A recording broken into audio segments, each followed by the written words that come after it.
So let's talk about Simon Peter, a fisherman with a pretty short fuse, a leader who totally crumbled under pressure, and yet he's the man Jesus nicknamed the Rock. It's one of the most incredible transformations you'll ever read about, a journey from a huge, public failure to becoming the very foundation of a global movement. How in the world did that happen? Let's get into it. This right here, this is the whole conflict of Peter's story in a nutshell. On one side, you've got this bold, ride-or-die promise, and on the other, a flat-out denial. These two statements were made by the exact same guy, just a few hours apart. It really sets the stage for this incredible story of failure and ultimately redemption. So it makes you ask the question, right? How did this impulsive, often inconsistent guy become the person Jesus would call the Rock? The foundation he was going to build his entire church on. It seems like a total paradox. Pretty early on, Jesus gives Simon a new name, Peter, which literally means rock. And you have to imagine, for everyone else listening, this must have sounded, well, kind of crazy. But Jesus saw something else. He looked right past the impulsive fisherman and saw the foundation stone of his future church. He saw a potential that was just waiting to be unlocked. Okay, so to really get this transformation, we've got to go back to the beginning. We need to understand the raw material Jesus was working with. Who was this man before he became the Rock? Before he was an apostle, he was just Simon, a fisherman. His life revolved around the Sea of Galilee. This wasn't some scholar or priest. His life was all about nets, boats, the weather, tough, physical, everyday stuff. He and his brother Andrew worked long hours, a life that was miles away from any kind of religious leadership. The Gospels actually paint a pretty vivid picture of Simon. He's this uneducated fisherman from a town called Capernaum. He's passionate, super outgoing, but also prone to emotional outbursts. He had this high mental energy, always the first to speak or act, usually without thinking it all the way through. This was the raw, unrefined guy Jesus chose as one of his closest friends.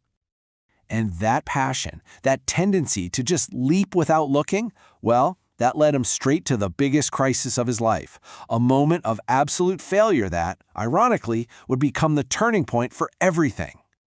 And man, did it all fall apart quickly. You can see the chain reaction here. First, the arrogant boast that he'd never fall away. Then, the clear warning from Jesus. And then boom, boom, boom. 3 denials, each one getting more intense. The sound of that rooster crowing just shattered him. It says he went out and wept bitterly. This was his absolute rock bottom. But here's the thing about rock bottom. It's often where the rebuilding starts. After the resurrection, Jesus finds Peter right back where he started, fishing. And look at how Jesus handles it. He doesn't shame him. He doesn't bring up the denial. Instead, he just gently asks this question 3 times, giving Peter the chance to undo each denial with a declaration of love. And with every yes, Jesus gives Peter a new mission. And this is so important. It's not just Jesus saying, "It's okay, I forgive you." He's saying, "Now get back to work." He takes the wreckage of Peter's biggest failure and uses it as the foundation for his entire life's purpose. His 3 denials are completely transformed into a 3-fold commission to lead. So, how did this whole thing change him? And this is maybe the coolest part of the whole story. See, Peter's personality wasn't erased, it was redeemed. His core traits weren't removed, they were redirected. Let's look at how these raw traits were forged into some incredible strengths. First up, his natural tendency to speak and act without thinking. This is the guy who jumps out of the boat in the middle of a storm, the one who tries to correct Jesus. Classic Peter. But then, you fast forward to after he's filled with the Holy Spirit, and what happens? That same raw energy gets channeled. His impulsiveness becomes decisive leadership. His outspokenness becomes the bold preaching that literally kicks off the entire church movement. Next, think about his early ambition. He was always jockeying for position, right? Always wanting to be number 1, to be seen as the greatest among all the disciples. But that night of failure taught him a humility he could never have learned otherwise. That self-assertion was completely transformed into this deep desire to serve other people, to be a shepherd who puts the flock first. And of course, let's be honest, the guy could be inconsistent and, well, fearful. He could go from walking on water one minute to sinking in fear the next, from making a great confession to a cowardly denial. Yet, the Peter who comes out on the other side, totally different story. The forgiven Peter becomes a man of unshakable, steadfast faith. The same man who was terrified of a servant girl would later stand fearlessly before the very council that condemned Jesus and eventually face martyrdom without even flinching. And this wasn't just some private internal change. No way. You can see the results splashed all over the book of Acts. The transformation was real and it was public. Think about this. On the day of Pentecost, just weeks after he denied even knowing Jesus, Peter stands up and gives this powerful sermon. And the result, it's just mind-blowing. 3,000 people decide to follow Jesus in a single day. The impulsive fisherman had truly become a fisher of men. And that was just the beginning.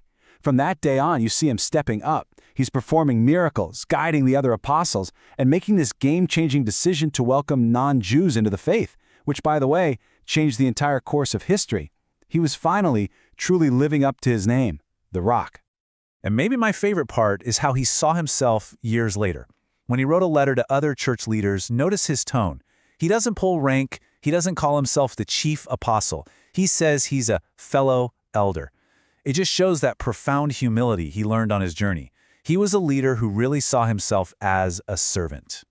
So, what's the big takeaway for us? Well, the crucial point is that Peter's story isn't just about some guy who lived 2,000 years ago. It's actually a powerful model for our own potential for growth and change. This is the key. This idea is so powerful. The goal isn't for God to erase who you are, your unique passions, your energy, even your quirks. The goal is to redeem them, to channel them for a purpose bigger than yourself. I love this analogy. Think of it like this. A personality like Peter's is kind of like a wild, untamed river. On its own, it can be erratic, maybe even destructive. But once you build channels for it, that same raw energy can bring life and growth and power to a whole city. So let's close with this. Peter's story shows us that our greatest weaknesses, when we hand them over, can actually become the soil for our greatest strengths. And it makes you wonder, doesn't it? What impulsive or fearful or ambitious parts of ourselves are just waiting to be transformed into something solid, steady, and truly rock-like?